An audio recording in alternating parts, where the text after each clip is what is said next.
This project is driven by my personal interest in navigating my cultural upbringing and my Chinese-Canadian identity. Here are some theaters and troupes that I'll be talking about today. In particular, I aim to investigate and understand the role of Cantonese opera in Vancouver's Chinatown community during the 1920s.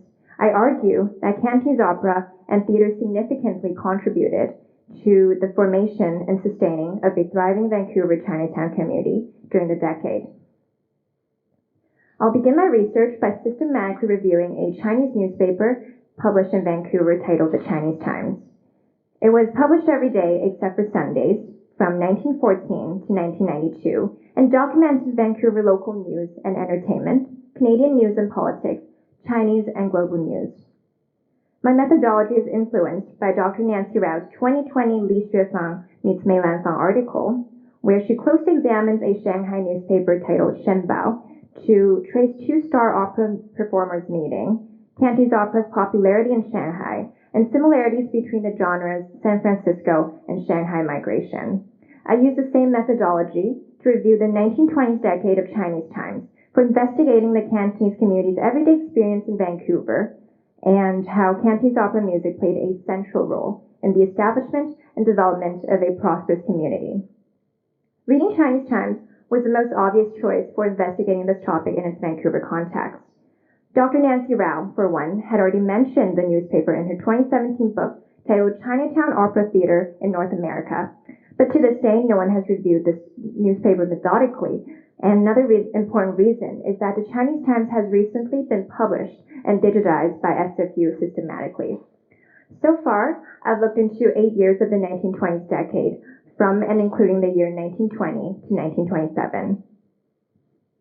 I chose to review this decade precisely because this was the time period when the 1923 Chinese Immigration Act was proposed and passed. From the newspaper, we see that Vancouver's Chinatown community was very well organized, self-sufficient, and financially comfortable during the 1920s. This is evidenced by the various advertisements posted by multiple Cantonese opera theaters, as well as numerous reports on the Vancouver's Chinatown community supporting fellow Chinese communities elsewhere, including those in China, Honolulu, and Japan. We see a trend where theaters such as Singping Theater and Lokmaning Theater regularly posted advertisements using theater names, and from 1920, but from 1920 onwards began to post advertisements using troupe names such as Dokmangon Troupe, as well as Gokdongheng Troupe. Such shift in emphasis from location to performers indicate a heightened focus on Cantonese opera performance disassociation with particular locations and their mobility from one town to the next. There was often head-on competition between theaters as well. From September 8, 1921 to January 25, 1922, for instance, both Singping Theater and Lokmaning Theater advertised side by side. Despite intense competition, however, theaters sometimes collaborated to further their charity efforts in helping Chinese communities. In January of 1922, for instance, Singping Theater and Lokmaning Theater cooperated to put on performances and raise funds for the operations of a public Chinese school in Vancouver. Indeed, we see many instances of Cantonese opera theaters supporting fellow Chinese communities on both a local and global scale. In February of 1923, for instance, Lokmaning Theater put on performances to raise funds for challenging a proposed law that aimed to segregate Caucasian and Chinese students in Vancouver and Victoria public education. In May of 1923 as well, Singping Theater organized performances to raise lawyer fees and support the Anti-Chinese Immigration Protest Committee in preventing the Chinese Immigration Act from being passed nationally. Despite the community's ultimate failure to stop the Laws Act enactment on July 1, 1923, Chinatown theaters continued to raise funds to confront various anti-Chinese and anti-Asian laws in subsequent years. We also see that the Chinatown theater's charity efforts were not confined by national borders. There were numerous instances of theaters holding performances to support fellow Chinese communities outside of Canada. On September 28, 1923, for instance, Dokmanon Troupe was raising funds for Chinese residents in the aftermath of a Japanese earthquake. In October of 1924 as well, Singping Theatre put on performances for flooding relief in northern China. It is evident from the Chinese Times that Cantonese opera theatres in Vancouver and Victoria periodically put on performances not for profit, but for the sole purpose of benefiting Chinese communities in Vancouver, Japan, and Mandarin-speaking northern China. Such kind of non-commercial, community-based performance significantly contributed to a sense of unity and solidarity, both within and beyond the local Vancouver Chinatown community. Based on my evidence, Vancouver's Chinatown community was very well structured, self-sustaining, and financially thriving. Unfortunately, union groups, along with the Canadian government, began to develop negative sentiments toward the Chinese during this decade.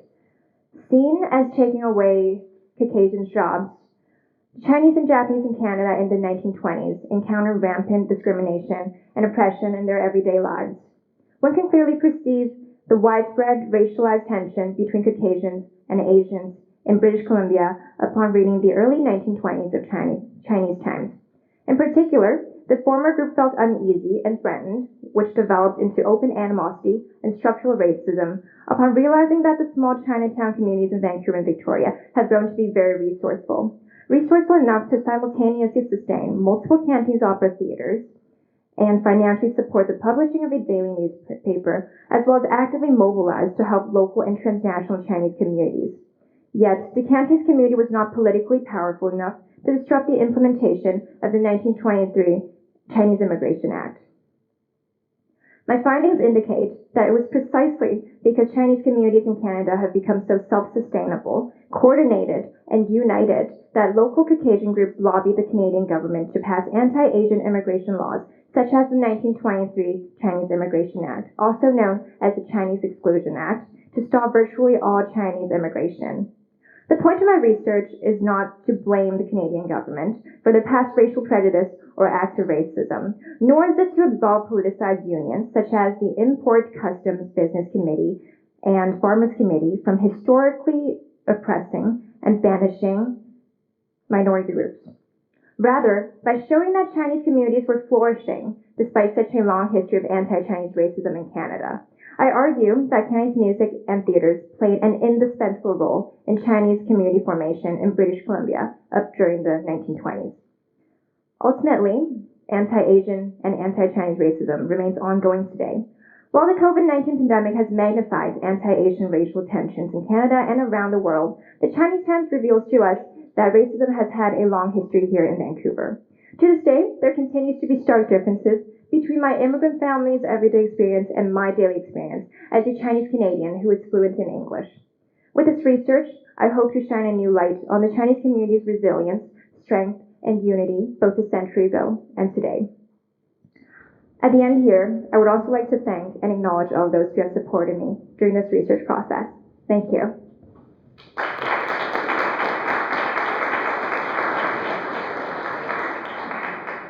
Thank you, Hetty, and I just want to thank Hetty's invitation to the UBC Chinese Ensemble and also Dr. Yat-Sen Garden staff and leadership for having us here today.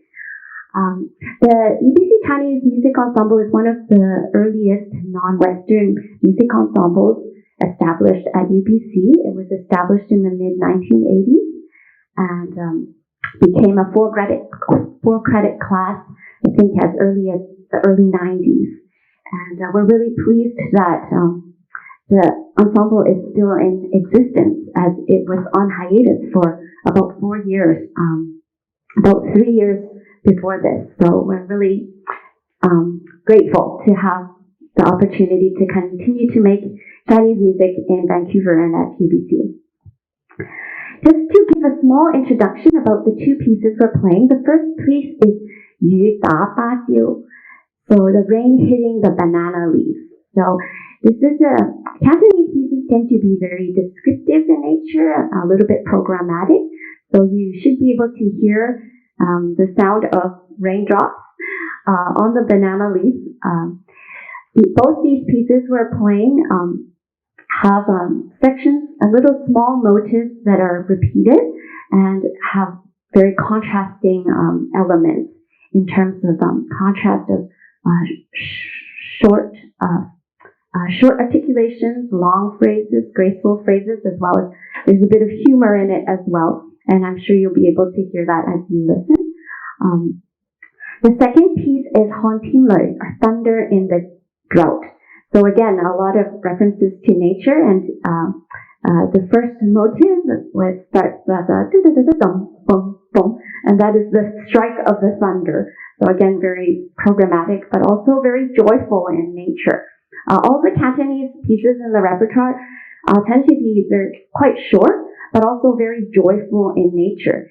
And the students and I kind of discussed this because we know that the history of at least of the Cantonese and the overseas Cantonese in particular was not particularly easy.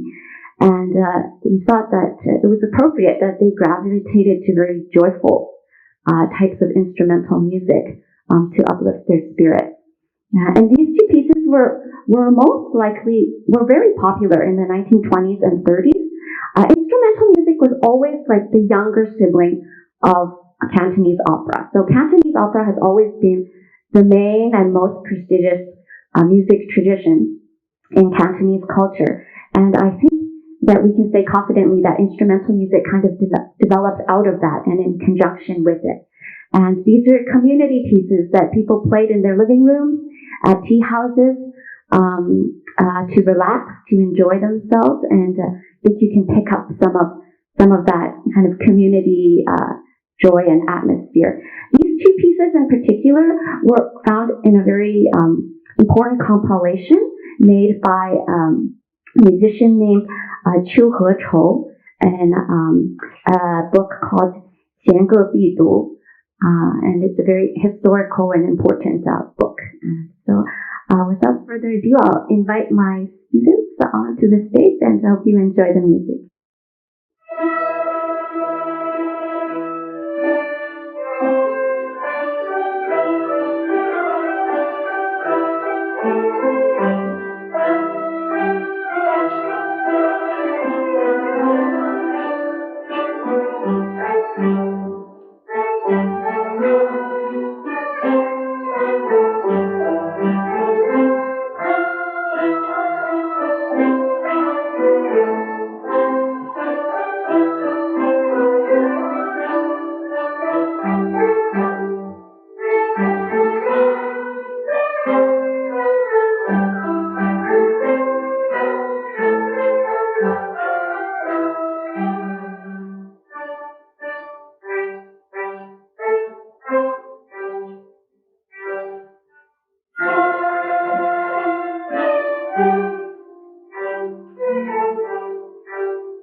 Thank you, Hedy, for that generous remark. And I really do feel I'm the lucky one. I'm the lucky one to have the privilege to study this music. And this is only my fourth time actually visiting Vancouver. So Vancouver is very special to me, and you will see why. So in 2005, I was browsing through the UBC Chang collection online, and I stumbled onto this picture. And the feeling I can't quite explain to you, but I can only say I feel she's waiting for me there all this time. Because in that particular collection that has this picture, it was anonymous, just like nothing was, prescribed to her. But I know she's waiting for me because I know her. And I've never seen a picture like her, like this of her, but I know of her. I know her performance. I know where she's been to in North America. I follow her steps in trying to figure out what, she's done. And so that's her. The one on the right hand, the second from the right, that's her. She's singing in this performance, and we don't quite know what this was, but you can tell from the performance and the wardrobe that it was substantial. And she's here. She's the second from the left, and this is a famous opera.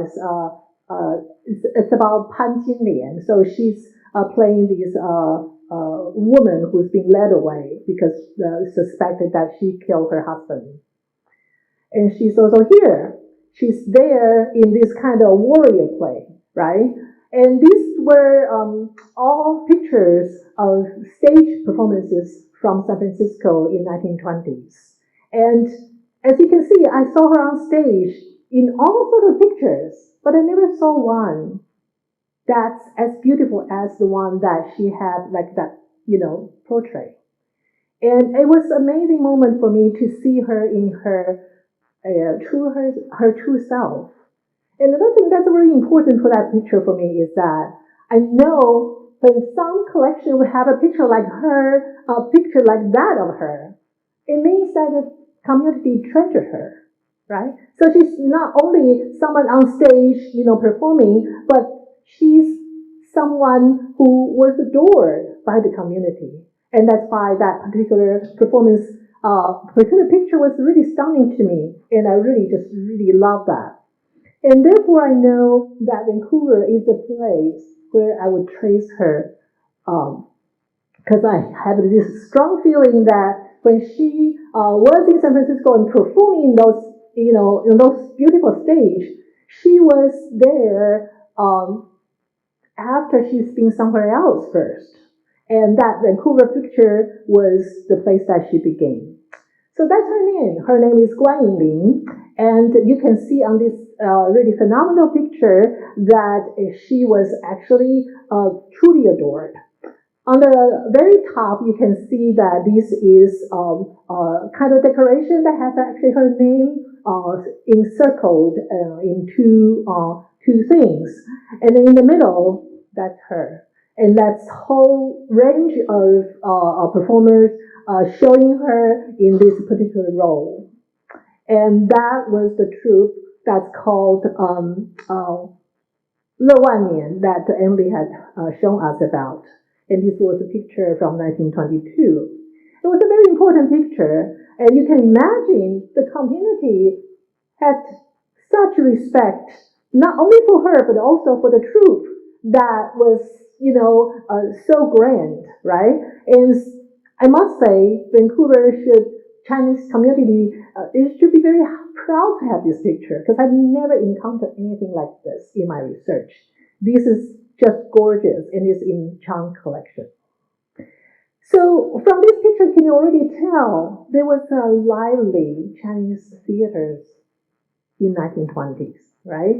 There's a whole group of people who perform at the top most professional level, and there's group of people who bring them all the way across from across from China to perform in North America. And in Vancouver, they were given such kind of adoration and so on and so forth. So this really just impressed I think anyone. You look at the top, you can see these are all banners that praises the troupe and that have great significance. It was an important community event.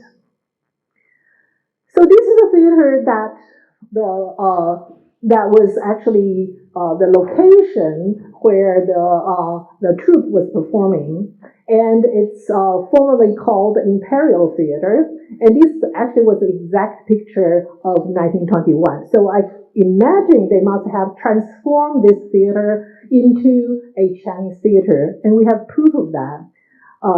So before I move on to talk more about that, I want to just show you that there's a lot of performances like this that were pictured. And as we know, picture in 1920 was very difficult. So they took a lot of time to stage everybody and then to have the exposure and to, show that. So there's a lot of community support for the theater and a lot of people who, spend a lot of effort to make this exciting night after night. That is to say, they don't just repeat a repertoire and play for 3 days. No, they don't do anything like that.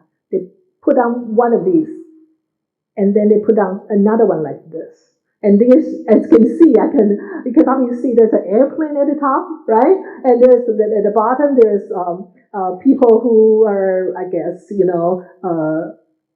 taking different stands, right? At that time, Vancouver was very politically, the community was very politically kind of in contradiction. They have different camps, so on and so forth. Okay, I want to show you this picture as well because I've been talking about this in the past 2 days, in that they didn't just, portray the traditional stuff.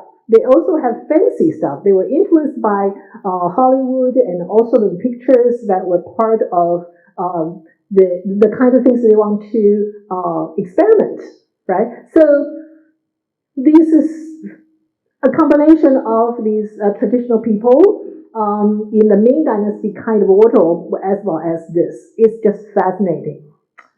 So with that introduction, I think you can see where I'm coming from. I'm here to share with you the genealogy and the story of Chinese theaters in North America.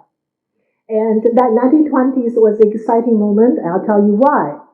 But I want to just lay out the various areas in which that Chinese opera theater was, an important force of the culture in the Chinese community. The first is the Chinese theaters from 1852 to around 1950s. During this time, they're what I call the professional theater, in that they perform every night. And if they have the means, they will publish playbills every night, and so on and so forth. And that's the period in which they really perform really sustain theaters that, sit thousands and thousands of people. And the second time is the situation where they actually are featured in world fairs, right? So in various different world fairs, especially one, the Columbia Exposition in Chicago, it was very famous in how Chinese theater was, important part of it. And the next one is Mei Lan Fang, who's actually a Peking opera performer. What we have talked about so far are Cantonese opera. But Mei Lan Fang was actually Peking opera performers, and this is one of the most high-profile performance I should say, Chinese actor on Broadway, right? So basically, he conquered Broadway, and then went to also San Francisco, and then went to LA and received honorary degree. So the next one I want to say is that after 1950s, there are actually no professional theaters anymore. Why? Because there's a lot of other entertainment, right? However, I want to make the claim that Cantonese opera, in particular, still was very, very influential in the Chinese community. Why? Because they come in as films. I've interviewed many people who grew up in Chinatown, in the 50s. And that's what they do. They go to theater and they watch these Cantonese opera films. So those are very important. And another way of continuing this Cantonese opera performance is actually in the opera club. So people have, amateur who like to sing, and then they perform periodically, and they also host professional troupes to come to the United States to perform. And the last one, as Gloria has mentioned, Chinese Music Association is very important as well, because the instrumental music is closely related to Cantonese opera. In fact, the accompanying musician for the Cantonese opera would typically leaders of this Chinese ensemble, and they were actually became more and more important as time went on. Okay, so these I lay out for you the various different influences of that constitute this 170 years. Today, however, I'm going to focus on the first one because I have a lot of story to tell there. And with some time we do have at the end, I'll also show you some Cantonese opera films. So at the beginning, as you know, in 1852, there's this, big group of Chinese immigrants come to North America. And as you can see at that time, from China to San Francisco or to the British Columbia is a lot closer than it is from, New York, going around the south to come up here. And therefore, Cantonese migration become very, very lively because they become the main source for a lot of materials that California needed for build its nation. It's a lot cheaper to get it across the Trans-Pacific than, going the other way. So these are the places where the Cantonese came, and they were very, very interestingly situated in this area because they are the very good experienced people who know how to deal with foreigners, and they also have the means, in some ways, to gather enough, money to buy tickets to send people overseas. So these were the Trans-Pacific network that was allowing people to go across the Pacific and become part of the California community. And as soon as the community started to establish, immediately the Chinese troupe came. And here is the first troupe that we have knowledge about, and it's called Hong Fu Tang in Chinese. But in English, it has a lot of different ways of spelling this. And for those of you who might be able to read this in some detail, you will see that it's a standard repertoire that's performed in the Cantonese opera kind of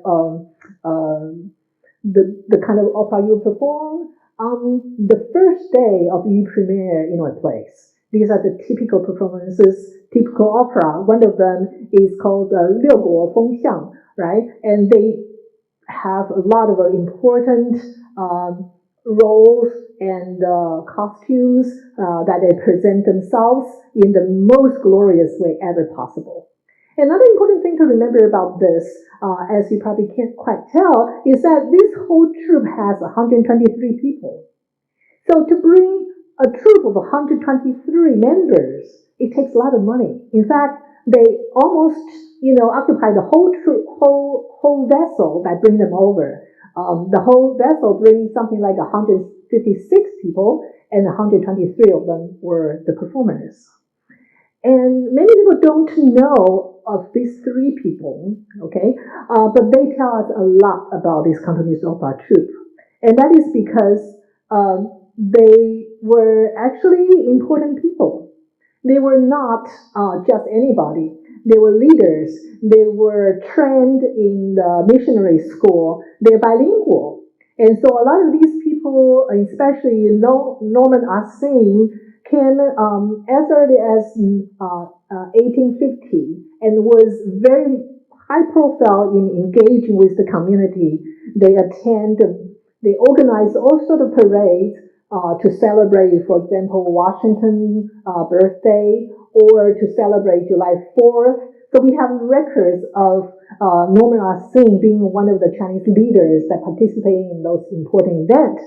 And this second one is a graduate from Morrison School, and he spent some time in the United States and then went back to China and become one of the most powerful people who engage with various different kind of trades and situations.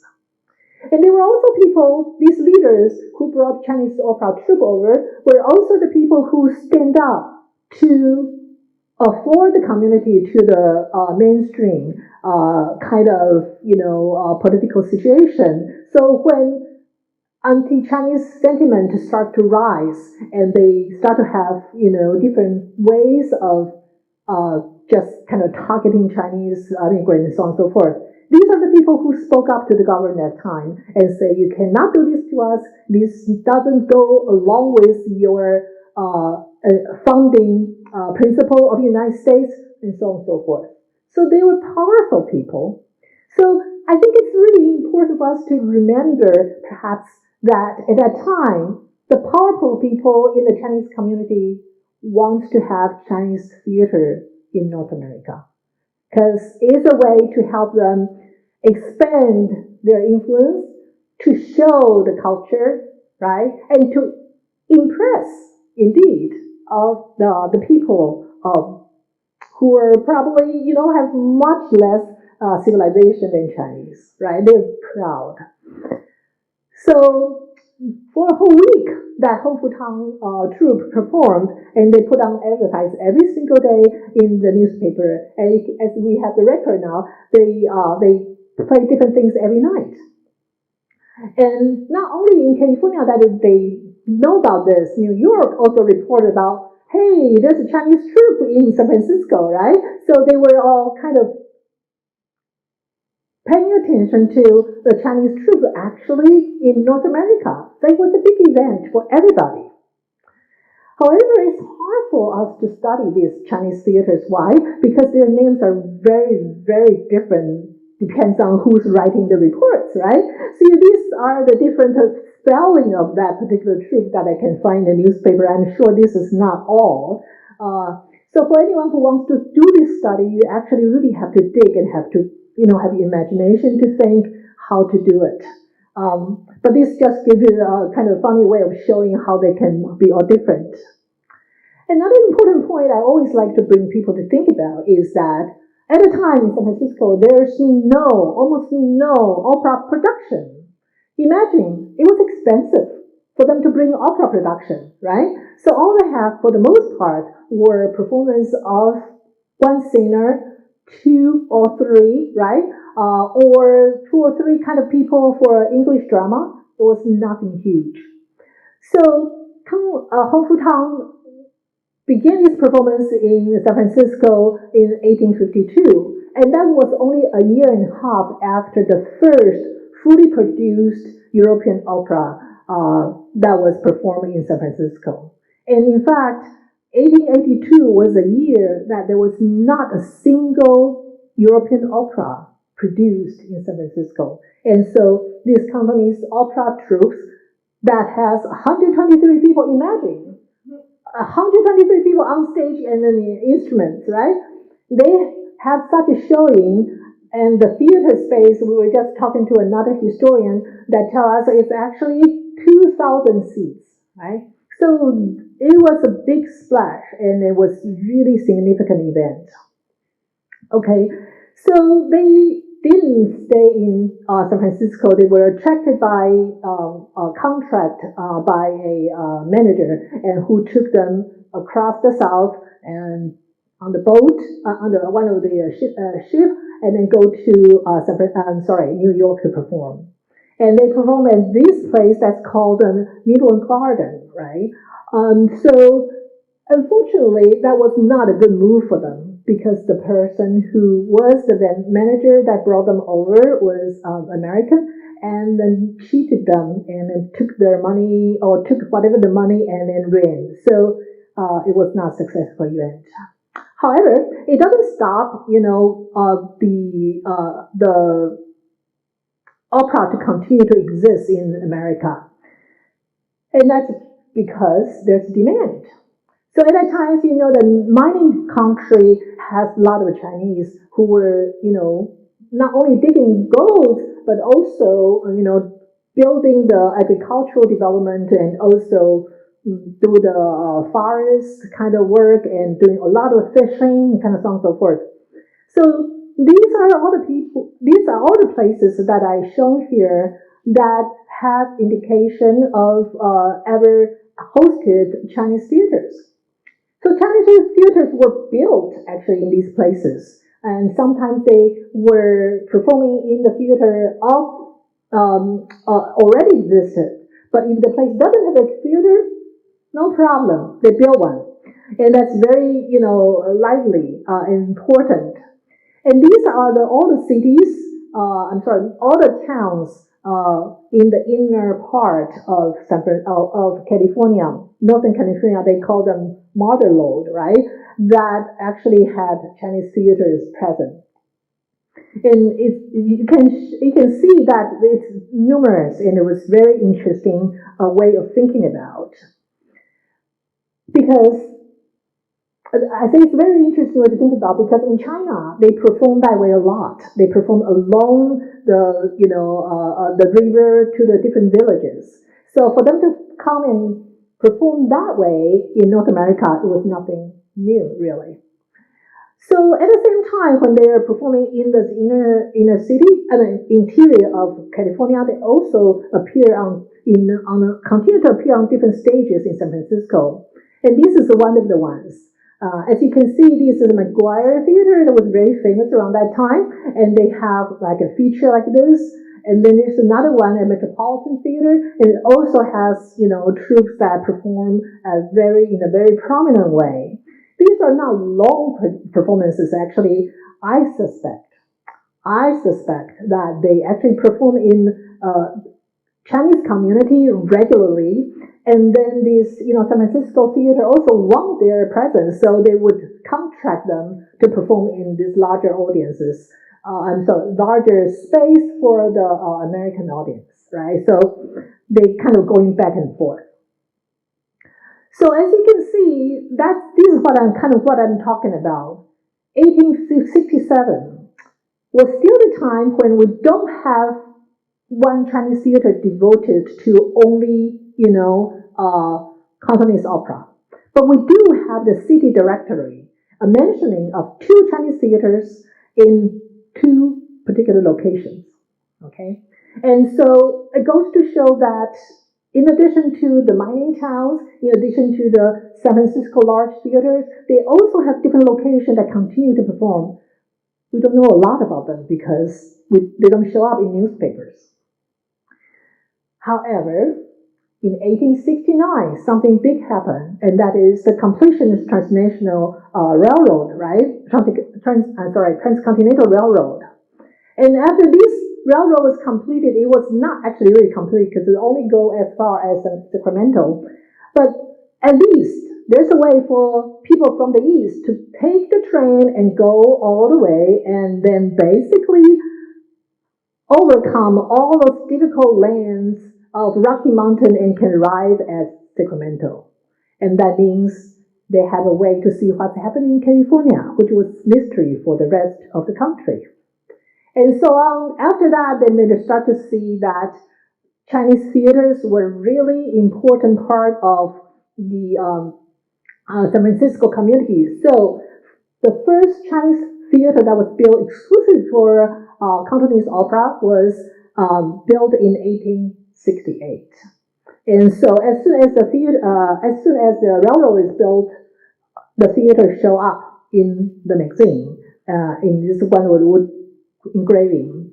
And as you can imagine, we have very important Chinese community leaders, and they were very engaged in making more Chinese theaters. So the first theater was 1868. You don't really need to remember this. 1868, and then 1874, they built the second one. And then they built the third one. But the third one is very important. Why? because the third one was right after a big riot that actually says Chinese must go. It's their biggest slogan. They really try to kick Chinese out. This event happened in July. The third theater opened in October. So it didn't stop them. It didn't stop them from being, lively and enjoy the cultural production. And I want to just also show who built the third theater. They were the people who built, actually, designed the San Francisco City Hall in 1871. They were the people who built, mansion for Charles Quaker, one of the, magnate of the railroad construction. So Chinese community leaders recruited the top architect to build their theater.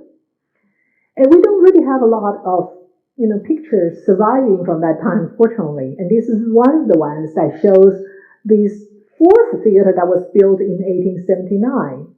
And this is the inside. You can see the decoration. You can see the name, Chinese names here, English names here. And these are special design and so on and so forth. They have box seat and so on and so forth. Lively, very lively performances. And you can also see the performers depicted in some of the magazines. And this is a real oil painting by an artist whose name is Theodore Wars, and another painter whose name is Cox, paint beautiful pictures of Chinese performers. And they also appear in various different kind of magazines. So let's come back to Canada. So at the same time that those performances were, lively in San Francisco, in Canada it was just as lively, actually, no less lively, I must say. And you can say that it is actually in 1882, the newspaper report of this particular theater is also built specifically for Chinese performances, right? And not only that, you also see that 1885, there's more mentioning in newspaper about the Chinese theaters and their importance.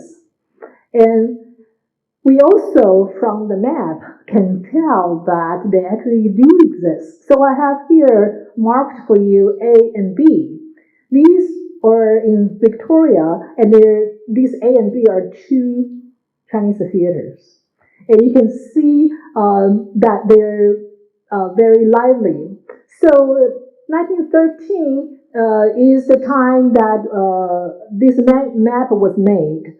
And this is the compound, basically, of the famous Yat-Sen. And in his compound, he was, as you know, one of the most famous Canadian Chinese who developed such a wealth and influence. And he had a Chinese theater built inside his community. And from his company, later in the 1870s, we uncover some of the materials. These are powder, these are, rouge for performances, and so on and so forth. But that is not all. In 1917, we also have pictures of performers in Peru. And these are also from magazines. You can tell that they are active. So the Chinese opera or Cantonese opera at that time was extremely lively. And this is a playbill that's actually for Vancouver. So we talk about Victoria, we talk about Lima, we talk about San Francisco. Now we are in Vancouver. Vancouver in the 1910s had 3 theaters, and this is one of them. This is the playbill they print, and there was a series of them that you can find in archive. And we also find that they have a lot of the business paper. You can see that they're having a lot of people who show up. Here's one little report that I share with people about how many tickets were sold. Mind you, this is one of the 3 theaters, okay? And this evening, you can tell that they sold 1,027 tickets. And that was probably to the capacity. And this is one evening that they didn't do so well. But not doing so well means 536 tickets, right? So imagine it's almost like, a important community space that people come and just enjoy themselves. Okay, so this is, again is the next development. So we were talking about 1910s, and then 1920s is this big troupe that happened. And this is from Analyst newspaper. It is the Lowanian's very first newspaper advertisement. It's huge. It takes a whole row like this. And then you can see the performers. One of the performers, Mai Sulan, she was appearing in the middle as part of that group, and she also was featured in the Toronto Daily Star. This just gives an idea of how lively the community had enjoyed the Cantonese opera in a variety of situations, including both the 1910s situation, which they have 3 theaters, and the 1921 situation where they take up one of the main theater of the mainstream society and then make it their own, right? So they expand outside of Chinese community and still do that.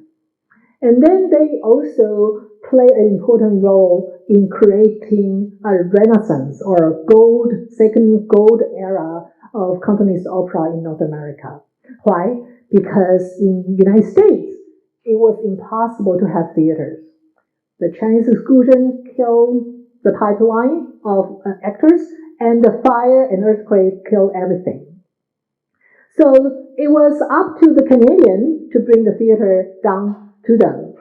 And at that time, they not only go to San Francisco, they also go to Lima, and goes to show that it was such a lively network. And this is why I'm showing you here. This is Hong Kong that comes over through Honolulu and then going to North America to have a whole network of performers.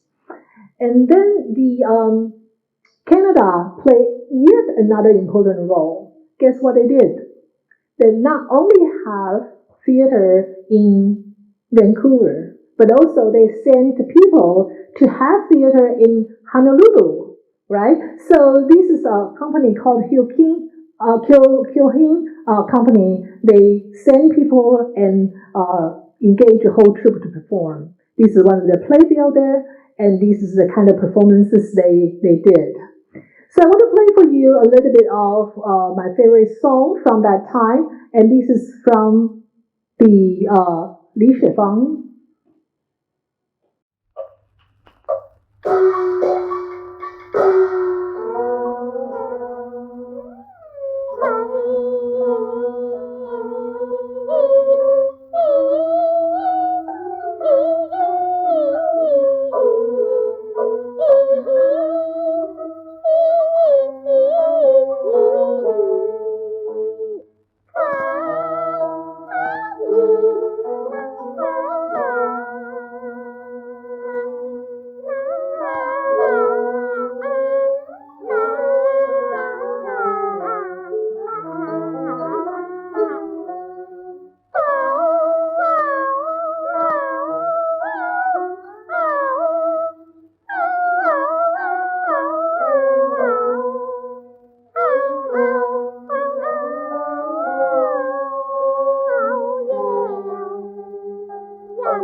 My idol. I really love her voice. And she also, I made a claim in an article, was responsible in elevating the role of Cantonese opera in China.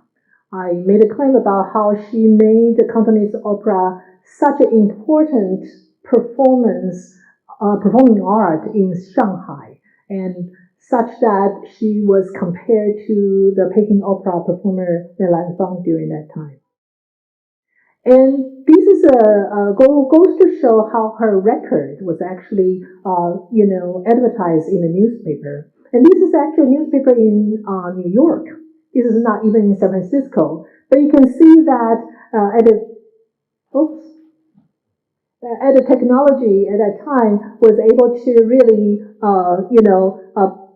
print these records, and she recorded a lot, and they were selling really well. Another thing that is important to look at this advertisement is that you can tell it's a fashionable thing to do. So you have in here, you have these women, portraying this kind of domestic ideal of having this gramophone player as well as the performance. Here's a man, and his name is Bai Jurong. He's also extremely famous during that time.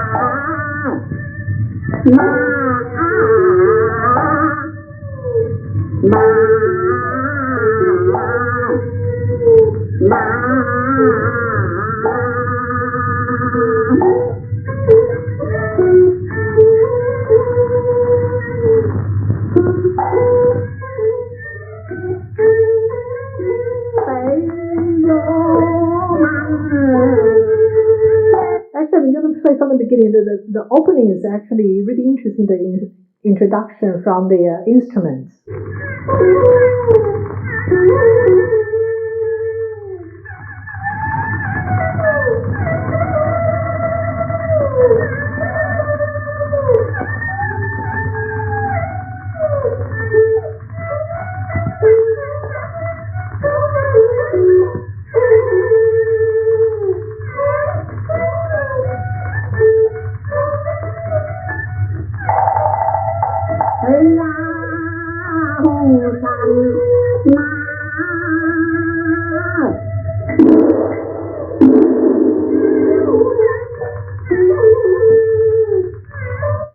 So one of the things that he was very much known for was that he lowered the singing to not so much high pitch or nasal. It actually lowered the whole singing, the production to a more they call it pinghou, and just more like original voice. And that is an important contribution that he had. Okay, so this goes to show lively performances in the 1920s, and here just a quick sampling of some playbills. I'll tell you what they are. The one on the right-hand top is the Portland, and you can see that they have a way to print these playbills. And then in the middle is, as we have seen already, the Lomanian, the one that came from actually Vancouver. And this one is Guofonian, is the one that actually is performing in Honolulu. This Yoni Shang is actually in New York, right? So, and this one, of course, is in San Francisco. And this is not everything yet. We still have the ones in Havana. We have the ones in Boston that we can show. But they were very, very lively, and they were going over the place. So if you can imagine this on the map, they go from one place and performing the other place, and they bring their repertoire and doing a lot of fascinating, innovative kind of performances. And this then leads to the kind of amateur club. This is an amateur club that's performed in Edmonton, Canada.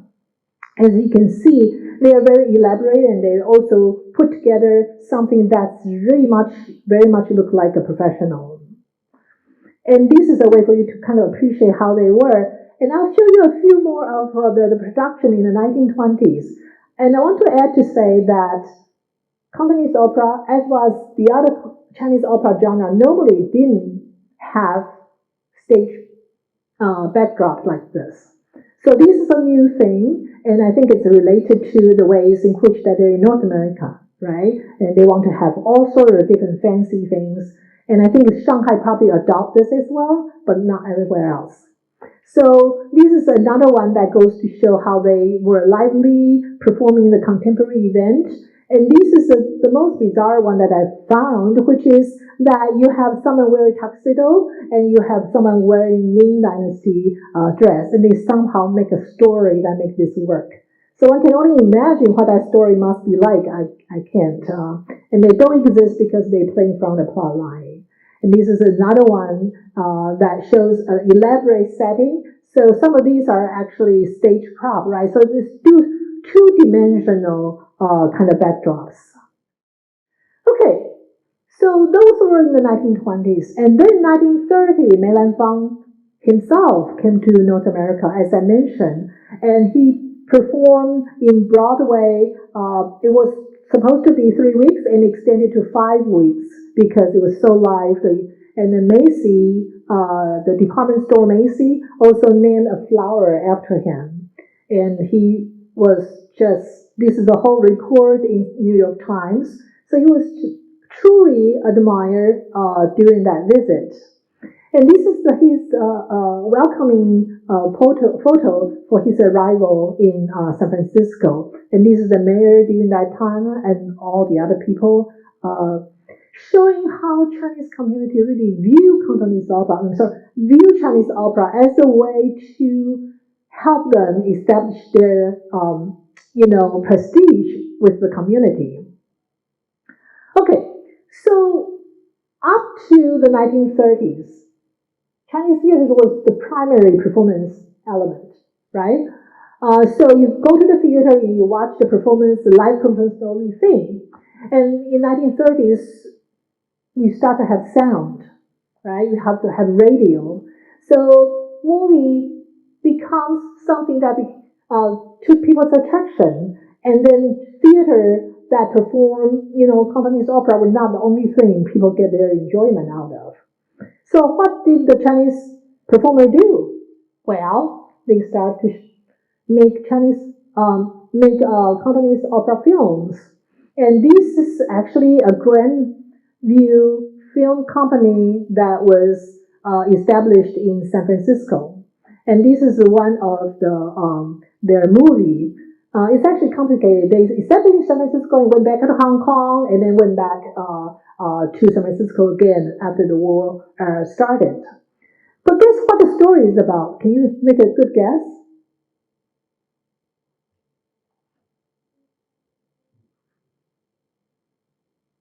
You see the fashionable people, right? And you also see the Chinese performers. It's a story about themselves. So it's a story about Chinese theaters with struggling, to compete with other things that society had to offer, right? So we are very lucky to be able to see a little bit of it. I hope the sound will be good. 水哥，中午未啊？你要裝真啊？已經裝好嘢。俾啊！叫你做嘢。 So this is a ritual they do in the backstage for the deities for theaters.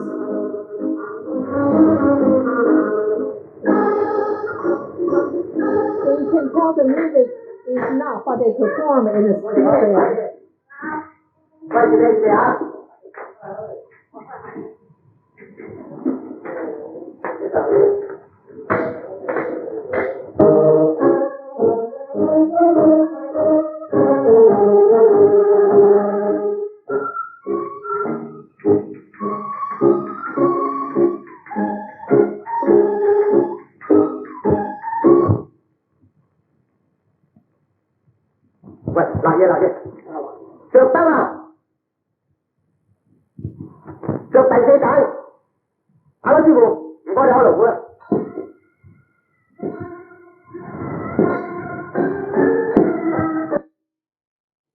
Okay, so that's all we got to see, only little clips.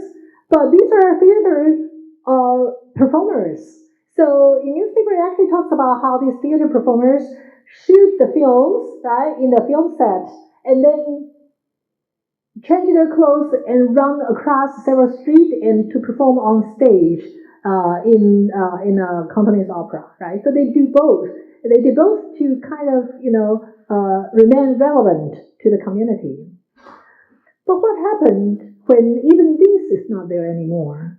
What we have is the Cantonese opera films, and people like this really were important household names for a lot of people who grew up in Chinatown in San Francisco.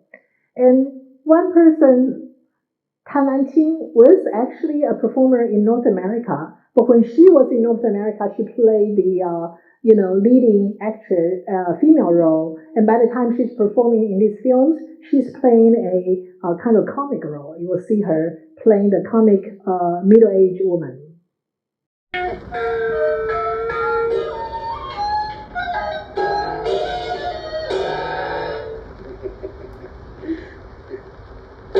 咦，乜係你啊最紅？嚇，乜你識嘅家嫂嘅咩？最紅？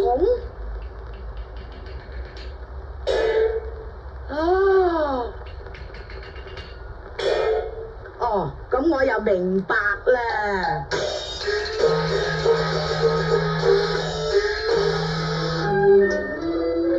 可恨你兄妹兩人串同來騙我，佢原來係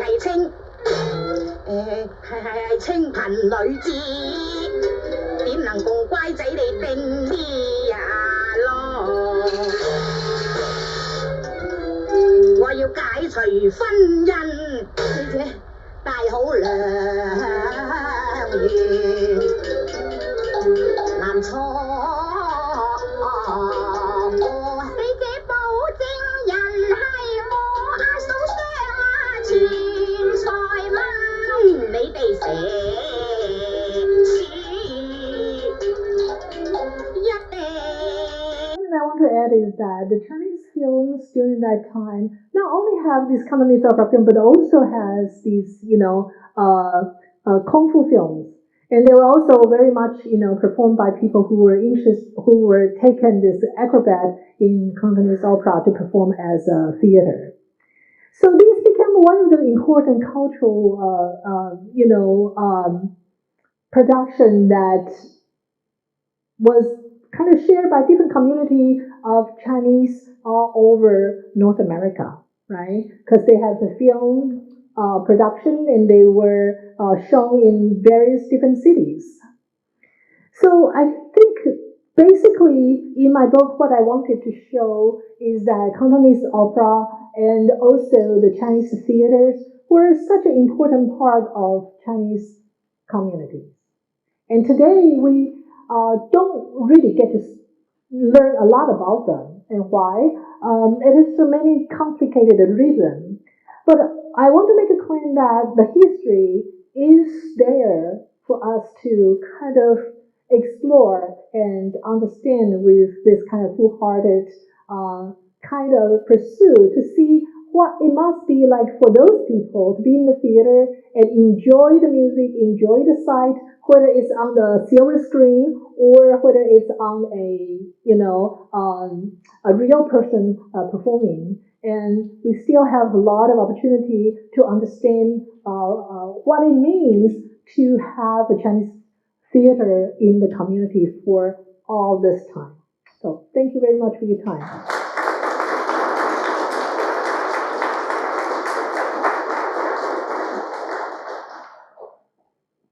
These are the two books. You can see that. And so I thank Nancy for giving me the Chinese version. I touched it the first time yesterday. I was kind of really thrilled. I think this is the first copy in Canada. I think. All right. Questions, comments, suggestions, criticisms, anything. Yes?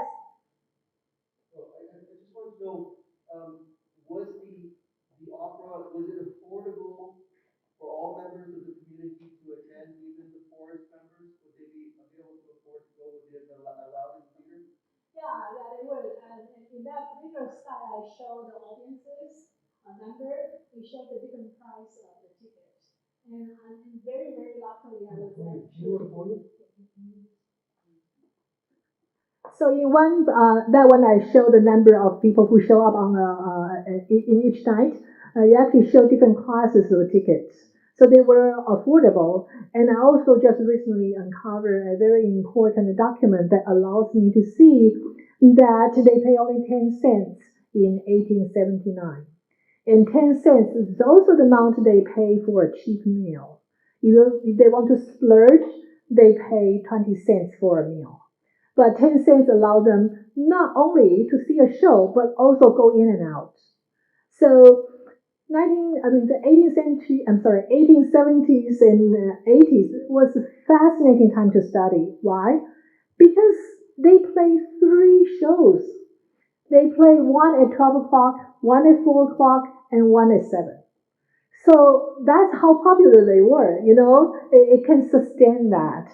And we of course have the, wealthy people who take the box seat and they are probably, have kind of a subscription just because they're a sponsor or something like that. And they are the wealthy people who enjoy in their own way. But for a theater really to survive, they actually need the mass because we don't have 2,000 wealthy people. We have probably, 100 who can do that, and the rest will buy the cheap ticket. So thank you for the question. Were there troops that were itinerant that just traveled around from town to town? Were there troops that were attached to a theater that stayed in one place? That's really a very good question and impossible to answer because we don't know enough about them. But what we always know is that if a theater stay in one place and show the same performers night after night, it's not going to stick very long, right? And this is not like the kind of situation that's sustainable. So they must travel somewhat, right? So that's why I think to have the mining towns that have their own theaters is a good way to support San Francisco. But then San Francisco also has large theaters so they can attract good performers. So they kind of feed off each other, right? And that's another reason I think Vancouver play a central role in, starting the Renaissance of the Renaissance of Cantonese opera in the 1920s. So they do that not just to benefit U.S., but also for their own sake, right? So at that time, they not only go down south to Seattle and San Francisco to perform, they also go across Canada to perform in Toronto. That's why you saw that actress being featured in Toronto Star, because they were performing there, and they go over to Montreal, and they go down to New York, and they go down to Havana, right? So traveling is very important, but I always think the same way you do, that is to say, there must be some that stick around the base, right? The stable of the performers. So you have people who come around and you have the basic people who perform there. So I would say combination. And one reason I say it's really hard to trace who is where is because the names of the troupe change, and even if the names of the troupe remain the same, the people who perform in that troupe change, right? It's switch from one troupe to the other. So one very important thing in 1920s in San Francisco is that there's this theater called the Mandarin Theater, the other is called the Great China Theater. They're a rivalry, not only because they want to compete in terms of the, money-making opportunities, but also because they represent different political stands. So they really compete with each other. However, one actor may perform for one troupe at a time, one theater at one time, and then go somewhere else, and then come back and become performer for the other theater. So it's very fluid and interesting in that way. Not easy to trace, but we do have some evidences. So thank you for the question. Other questions? Yeah? Do any of the more unusual operas survive in terms of the scripts for them, for the ones that mix the contemporary and traditional scenery and people? And then has there been a revival at all of those scripts, or even just Cantonese opera in general in North America? Yeah, that's a very good question, and it's really interesting to think about how people during that time perform in the mindset that's totally different from our time, right? So when you see this, the Cantonese opera films, you see all these characters, they are performing from a script and a composition that's written out for them. But in the 1920s, they perform based on the kind of plot. So they have plots, and these plots include various different formulaic kind of stock item.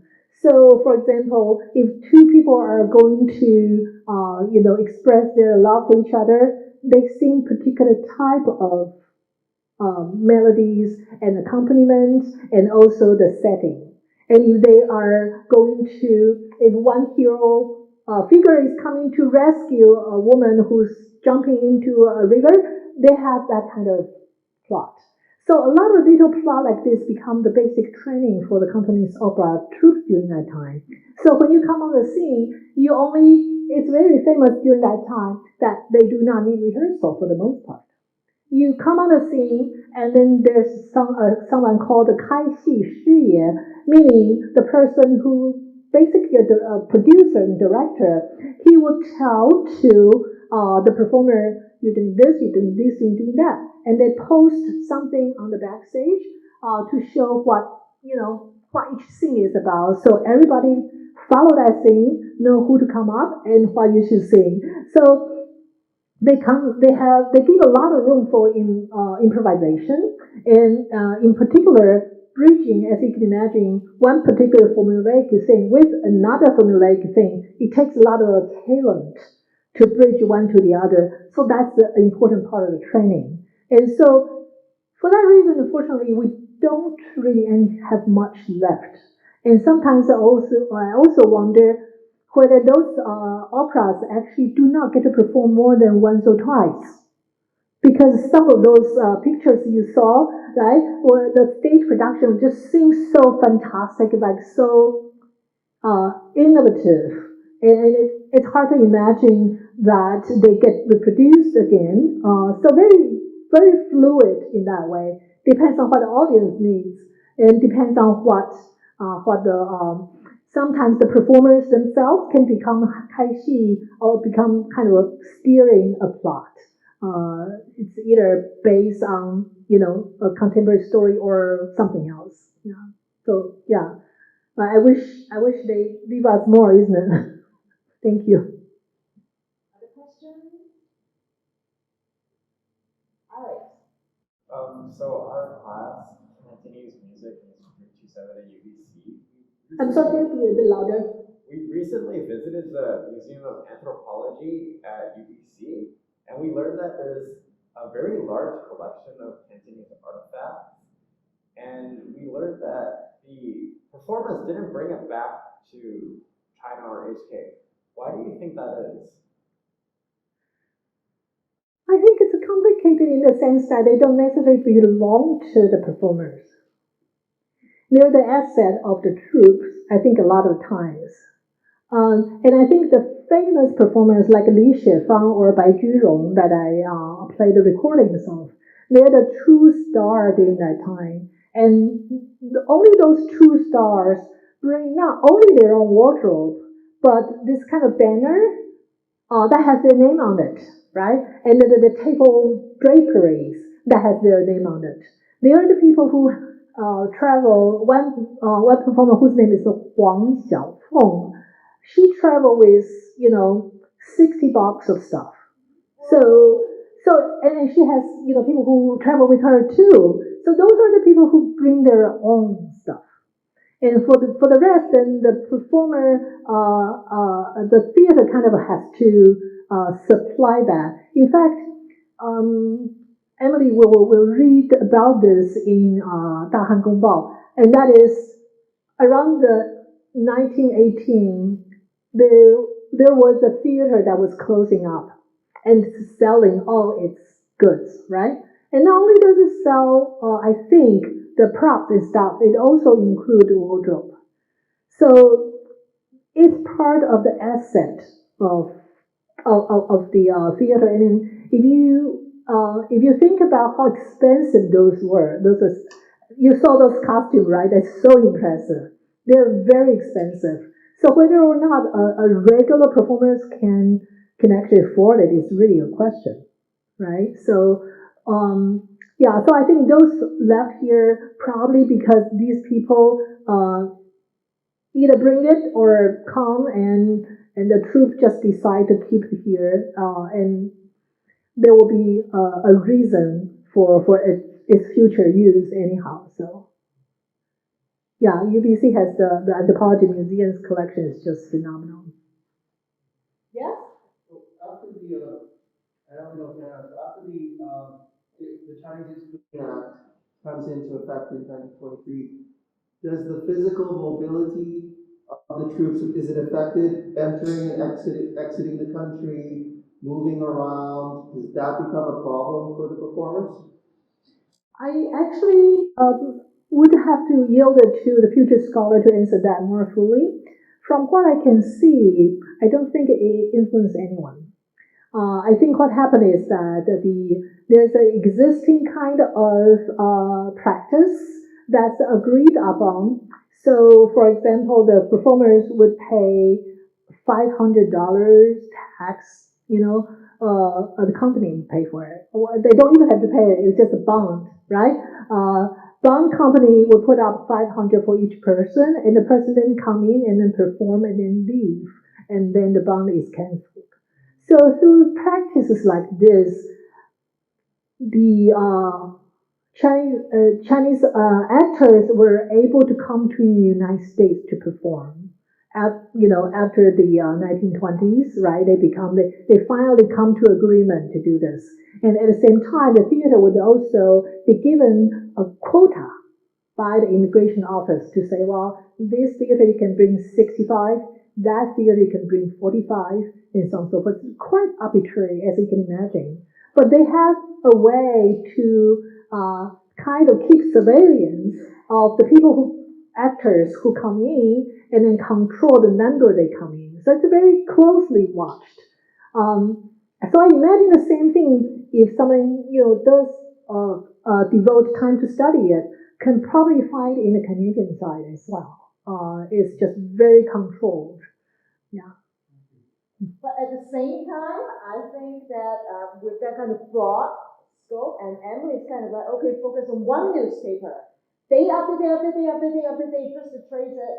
And so after the 1920s, I expect that you're going to do the 1910s and the 1930s, right? We talk about that.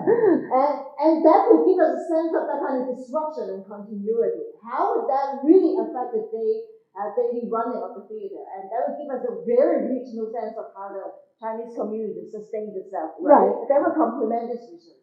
And that's one thing I was actually mentioning to Heidi yesterday. I said one thing that really intrigued me about the Vancouver situation is that the names for the theaters changed so much in the 20s.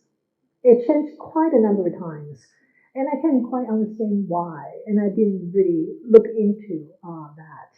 I figure that there must be a reason for the names change. Because, one thing that's really, I just mentioned that the Chinese, San Francisco had two theaters. One is Great China, right?